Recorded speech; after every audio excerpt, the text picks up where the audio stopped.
Middle east में बढ़ती हुई कशीदगी और हमास और इसराइल के दरमियान जारी जंग के बाद ये सवाल पैदा हो गया है कि कौन से ममालिक या तंजीमें हैं जो कि हमास की स्पॉन्सर है और इस बड़ी इस्लामी तंजीम के लिए पैसा कहाँ से मिलता है। आखिर किस बलबूती पर इस तंजीम का पिछली 2 दहाइयों से गजा पर कंट्रोल है। इससे 2 साल पहले 11 दिनों तक जारी रहने वाली इसराइल के साथ अपनी आखिरी लड़ाई में हमास ने 4000 रॉकेट फायर किए थे, लेकिन रवा साल 7 अक्टूबर के हमले में इसने एक दिन में कई हजार रॉकेट फायर की है, जिससे ये जाहिर होता है कि इसके पास अभी भी रॉकेटों का एक बड़ा अंबार है। अस्करी अखराजात के अलावा गजा पट्टी की तकरीबन 50,000 मुलाजिमीन की तनख्वाहों का जिक्र करना भी जरूरी है, जो कि हमास के अहकाम के मुताबिक $30 मिलियन माहाना से ज्यादा है। इसके अलावा हमास उन लोगों की भी माली इमदाद फराहम करता है जिन्होंने मुख्तलिफ जंगों में अपने खानदान के कई अफराद को खो दिया है या जख्मी हुई है। इसके अलावा हमास अपने ग्रुप के कुछ लोगों को पानी, बिजली, यहाँ तक कि इनकी घर का किराया भी अदा करते हैं। राइटर न्यूज के मुताबिक हमास की हुकूमत का सालाना बजट $700 मिलियन से ज्यादा है, जिसमें से $260 मिलियन मौजूदा अखराजात के लिए निकाली गई है। हमास और गजा पट्टी में गायब हुकूमत की माली इमदाद 4 तरीकों से होती है। कुछ तो दूसरी हुकूमतों की मदद से इनकी मदद होती है, शहरियों और खैराती इदारों से उन्हें ताउन मिलता है और क्रिप्टो करेंसी मार्केट में काम करके कुछ पैसा हासिल होती है और मुख्तलिफ ममालिक में पैसा इन्वेस्ट करके भी उन्हें कुछ पैसा मिलता है। ये कहा जाता है कि इस्लामी जमहूरिया ईरान, कतर, कुवैत, तुर्की, सऊदी अरब, अलजायर, सूडान और मुत्तहिदा अरब इमारात हमास की सियासी और माली इमदाद करती है। हमास की अहम तरीन सियासी और माली इमदाद में एक कतर भी है। France institute for international strategic affair IRIS की नायब सदर अब्दीदा हिलियोन ने हाल ही में ही कहा कि कतरियों की तरफ से अवामी तौर पर इन्हें माहाना $30 मिलियन का इमदाद मिलती है। इनके मुताबिक ये इमदाद गजा पट्टी में सरकारी मुलाजिमीन की तनख्वाहों के लिए है। अलबत्ता हाल ही में मौसम गर्मा में ये खबरें शाये हुई थी कि कतरियों की इमदाद की आमद में ताखिर की वजह से हमास अपने मुलाजिमीन की तनख्वाहें अदा करने से कासिर है। फ्रांसीसी अखबार लिबरेशन ने सन 2018 में ये कहा था कि कतर की माली इमदाद गजा पट्टी में एक बड़े बहरान को रोकने के लिए सन 2014 में शुरू हुई और इसी वजह से दोस्तों कतर अपनी माली इमदाद इसराइल के जरिए हमास को पहुंचाता है और ये कोई खुफिया मामला भी नहीं है।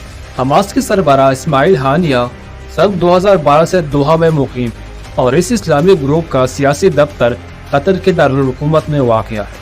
अब Washington centre for Arab studies के मुताबिक कतर ने 2012 से 2022 तक गजा के लिए तकरीबन $1.3 बिलियन का ताउन किया है।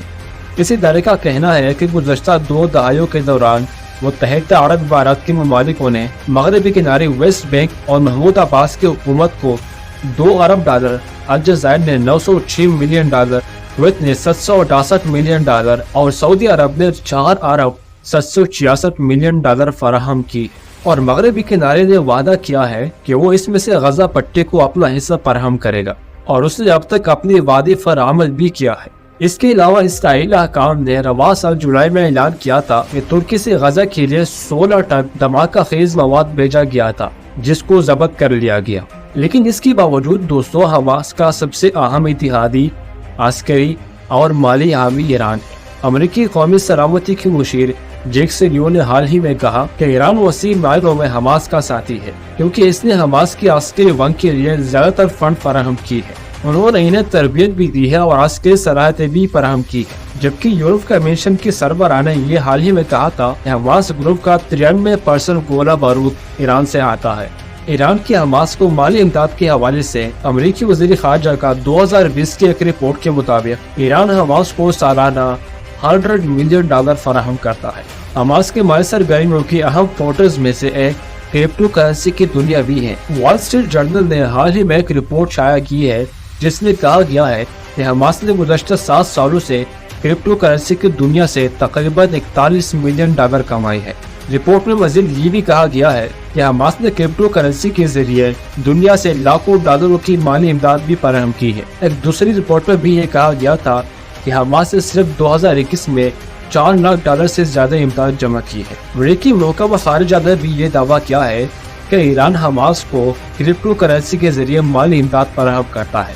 یہ تمام جمع شدہ رقم حماس خارج نہیں کرتی، بلکہ اس کا ایک اہم حصہ حماس دوسرے ممالکوں میں انویسٹ کرتا ہے تاکہ اس سے اور زیادہ پیسہ کمایا جا سکے۔